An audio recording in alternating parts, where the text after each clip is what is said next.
GR number L-21688, November 28, 1969, People vs. Salip Manla et al. The facts of the case are as follows. Diego Mahinay was preparing supper when he saw through the kitchen two vintas approaching.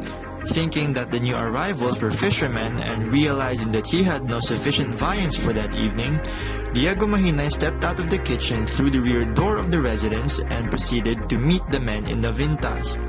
After being informed by the new arrivals that they had no fish to sell, Diego Mahinay returned. Hardly had he entered when the accused suddenly barged inside through the back door and hastily proceeded in the store by way of the connecting door from the kitchen. Completely taken by surprise and unable to understand why they should enter the store through the kitchen instead of the usual passage by the side alley, Diego Mahinay followed behind them.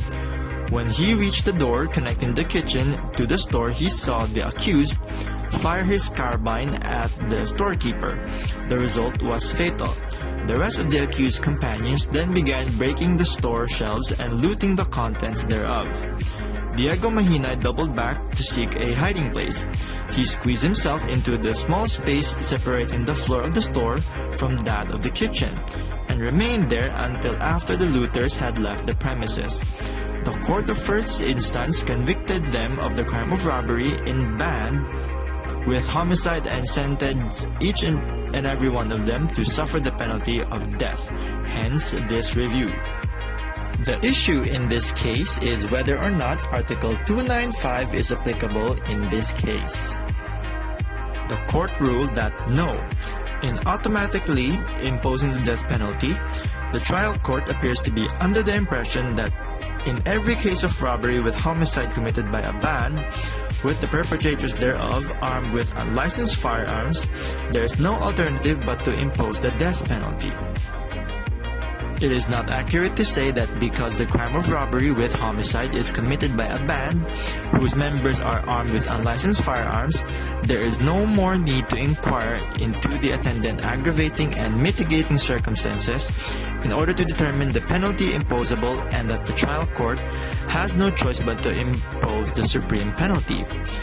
This view fails to take note of the fact that Article 295 merely provides, inter alia, that it is only when the offenses described in subdivisions 3, 4, and 5 of Article 294 are committed by a band that the proper penalties in their maximum periods should be imposed.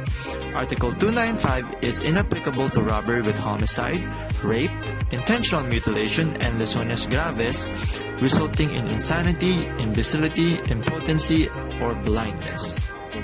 If robbery with homicide is committed by a band, the indictable offense would still be denominated as robbery with homicide under Article 294 paragraph 1, but the element of band, as stated above, would be appreciated as an ordinary aggravating circumstance.